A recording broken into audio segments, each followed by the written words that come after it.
Kembali di Kompas Petang bersama saya Friska Clarissa. Saudara, sejak beredarnya video kerumunan wisatawan Pantai Batu Karas Pangandaran, lokasi wisata ini ditutup sejak Sabtu malam. Kendaraan yang masih menuju lokasi wisata ini pun diputar balik.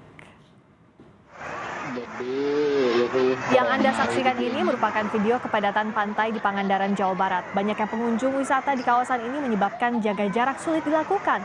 Tak sedikit warga yang berkerumun tidak menggunakan masker.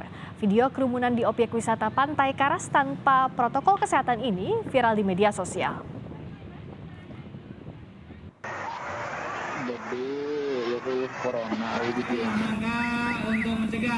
Setelah viral video kerumunan, seluruh kendaraan yang menuju ke Pantai Batu Karas Pangandaran diminta putar balik. Pengunjung yang datang ke lokasi wisata ini sebagian besar merupakan kendaraan yang berasal dari Bandung dan Jakarta. Tak hanya melibatkan petugas Satpol PP, pengamanan pasca penutupan pantai melibatkan personel TNI Polri.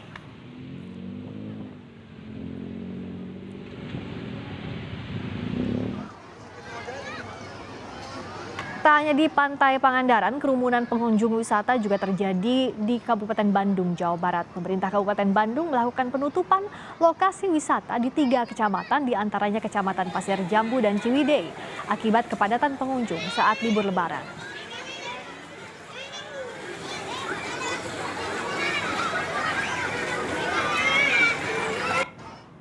Lebih lengkap soal pelanggaran protokol kesehatan di lokasi wisata selama libur Lebaran, kami tanyakan langsung saat ini kepada Gubernur Jawa Barat Ridwan Kamil. Assalamualaikum warahmatullahi wabarakatuh. Selamat sore, Kang Emil. Selamat sore, Mbak, dan tentunya pemirsa Kompas Petang. Maaf lahir batin, Kang. Maaf lahir batin juga.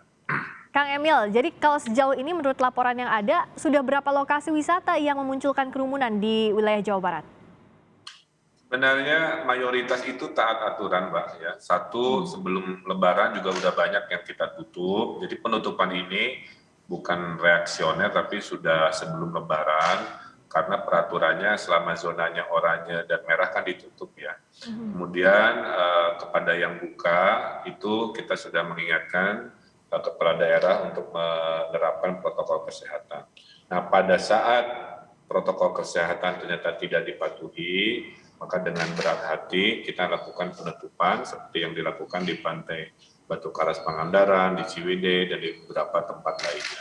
Jadi sebenarnya mayoritas itu taat aturan, cuman namanya viral kan, jadi di titik-titik yang memang ada realitanya seperti itu, tapi bukan mayoritas. Nah, oleh karena itu kita meminta penutupan sekaligus melakukan random sampling kepada mereka-mereka yang berada di wilayah tersebut, sehingga kita persiapkan mudah-mudahan pasca Lebaran, saya duga akan terjadi kenaikan, tapi tidak separah seperti libur Natal Tahun Baru yang mudik 2020-nya kan akhirnya pindah ke libur Natal Tahun Baru, sehingga proses pengetatannya tidak seperti sekarang, makanya sempat naik rumah sakit sampai 80%. Minggu ini rumah sakit di Jawa Barat itu hanya 28%. Jadi kita sedang tren turun, mudah-mudahan dengan ketegasan petugas, kepala daerah, kita akan melihat masih terkendali selama 14 hari ke depan. Kang Emil, kalau kita kembali ke Pantai Pangandaran, jadi kan mayoritas lokasi wisata di Jawa Barat taat protokol kesehatan, tapi kalau di Pangandaran sampai ditutup, itu apa yang sebenarnya terjadi, Kang, pada saat itu? Dan jumlah pengunjungnya apa sudah ada data pada saat yang viral itu di media sosial? Ya, problemnya kan gini, Mbak, definisi penutupan itu kan mudah terkendali di yang gerbangnya ada ya, mungkin seperti kebun binatang atau yang berbayar, itu mudah dikendalikan. Makanya di KBB sekarang kan nggak viral-viral karena terkendali, tiketingnya mudah, diatur 50%, 30%. Tapi kalau sifatnya gunung, lembah, apalagi pantai, itu kan pintunya tidak satu, kira-kira begitu. Sehingga menutup jalan masuknya itu harus dari seluruh penjuru mata angin. Maka evaluasinya itu harian. Jadi mayoritas yang tidak viral ya kita teruskan dibuka karena protokol diterapkan. Tapi yang ternyata melanggar prosedur, melanggar protokol, ya tentunya kita akhirnya tutup kita tambahkan petugas menutup dari seluruh penjuru karena gerbangnya tidak satu. Jadi kira-kira itu, karena arahan dari Pak Presiden kan ekonomi jangan mati sama sekali Ya. selama pembatasan itu bisa dilakukan. Kalau pembatasan ternyata tidak bisa dilakukan, maka dengan berat hati kita lakukan penutupan seperti yang saya perintahkan dan dilaksanakan hari ini sampai waktu yang tidak ditentukan. Jadi penutupan ini ya konsekuensi karena adanya kerumunan itu untuk mencegah lonjakan di kemudian hari, begitu ya Kang.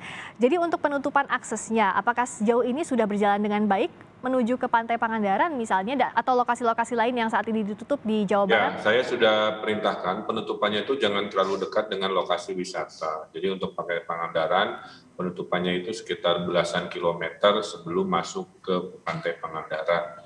Dan itu sudah dilakukan dan terus disosialisasikan sehingga tidak terjadi penumpukan kemacetan lalu lintas. Ya. Nah, mudah-mudahan dengan apa yang kami lakukan, masyarakat bisa diberi pengertian bahwa memang tidak nyaman, tapi kalau dibiarkan, nanti kalau ada masalah juga kan kita semua yang menjadi kendala.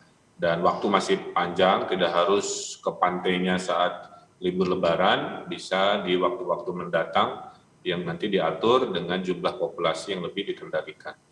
Intinya itu karena tren ekonomi Jawa Barat pun lagi bagus, Mbak. Kenaikan pertumbuhan ekonomi, jual beli, makanya pariwisata Jawa Barat memang menjadi destinasi utama, Mbak ya, karena orang-orang Jakarta misalkan Bandung nggak bisa ke Bali, kemana nggak bisa terbang, larinya naik motor, naik mobil ke wisata-wisata yang terjangkau oleh kendaraan darat. Itu yang menjadi tantangan kita hari ini. Yang bicara soal penanganan COVID-19 ini, Kang Emil, selain tadi menutup akses, tapi kan tracing juga penting. Sejauh ini apakah sudah ada koordinasi antara pemerintah provinsi dengan pemerintah kabupaten setempat terkait tracing di tempat-tempat yang ada kerumunan tadi? Ya, sudah dilakukan. Bahkan kita menambahi sekitar 17 lokasi random sampling ya untuk mengantisipasi kalau di Jawa Barat itu sekitar 1%-an yang mudik ya. Jadi saya ucapkan terima kasih 99% dari 6 juta itu tidak mudik, tapi 1% yang bocor itu dan kerumunan kita lakukan pengetesan. Rata-rata di titik itu ada 200-an pengetesan per hari, jadi total se-Jawa Barat sehari sekitar 3 ribuan, menyisir 2 objek, satu di kerumunan kalau memang terjadi, kedua di jalur-jalur mudik dari Jawa Tengah dan Jawa Timur. Nah, mudah-mudahan dengan begini jangan sampai mereka yang terpapar COVID keburu masuk ke rumahnya, pemukimannya, kompleknya, dan akhirnya tidak terdeteksi. Jadi kita lakukan PPKM Mikro untuk memastikan mereka yang pulang kembali ke rumahnya itu juga dilakukan pengetesan oleh pihak-pihak di skala RT, RW, dan desa. Kalau evaluasi sampai kapan nanti tempat wisata ini akan dibuka kembali, itu apa acuannya Kang Emil? Ya, kita akan buka tutup, Mbak. Kalau dalam 2 hari ini sosialisasi sudah baik, kemudian kita buka dan kapasitas bisa diatur dengan baik, saya kira itulah yang menjadi tujuan kita. Kita tetap produktif di pandemi ini asal menerapkan protokol. Tapi kalau ternyata tidak bisa dikendalikan lagi, ya berarti kita tutup permanen sampai di situasi yang kita anggap bisa untuk dibuka kembali. Saya kira itulah tarik ulur ya, ngerem, ngegas, istilahnya memang tidak mudah ya. Kita bisa aja saklek ditutup semuanya, tapi kan ekonomi mati juga. Jadi kadang-kadang tolong memahami bahwa keputusan ini evaluatif lah kira-kira begitu. Semua berdasarkan data, berdasarkan situasi untuk memberikan yang terbaik. Karena saya juga kan diprotesin, Mbak, oleh pedagang-pedagang di pantai tersebut pada saat ditutup kan. Betul. Alasannya macam-macam. Jadi multidimensi setiap keputusan, tapi pengendalian pandemi adalah panglima utama dalam keputusan buka tutupnya pariwisata.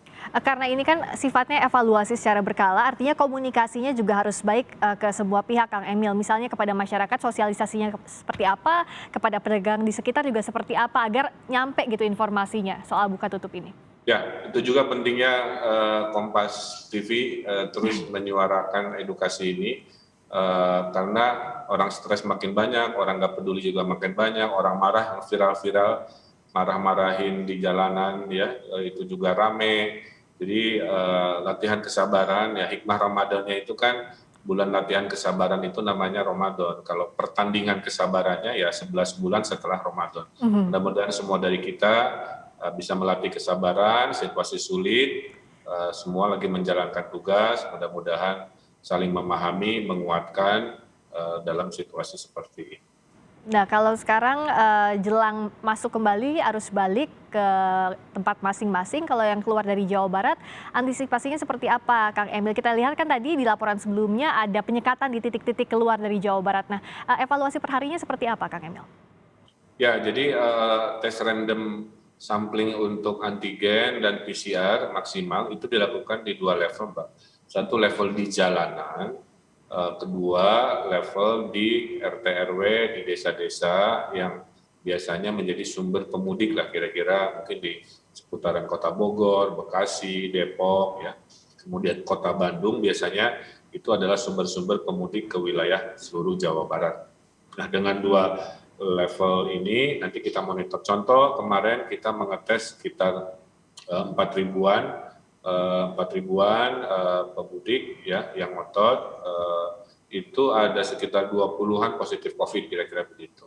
Jadi sudah kita rujuk, kita lakukan. Nah, dengan rasio itu kita mewaspadai hal yang sama, tapi tidak hanya dilakukan di jalan, karena mereka sudah harus pulang ya. Kita akan lakukan tahap 2-nya adalah di tempat-tempat sumber pemudiknya yang rata-rata di pusat perkotaan yang padat ya, mayoritas di Jabodetabek, Pak. Ini artinya kan kerja bukan satu pihak saja, semoga bisa berjalan dengan baik dan tidak ada lonjakan yang tinggi pasca libur lebaran ini. Begitu harapan Kita kita. lihat 14 hari ke depan biasanya data akan terasa setelah 14 hari ke depan.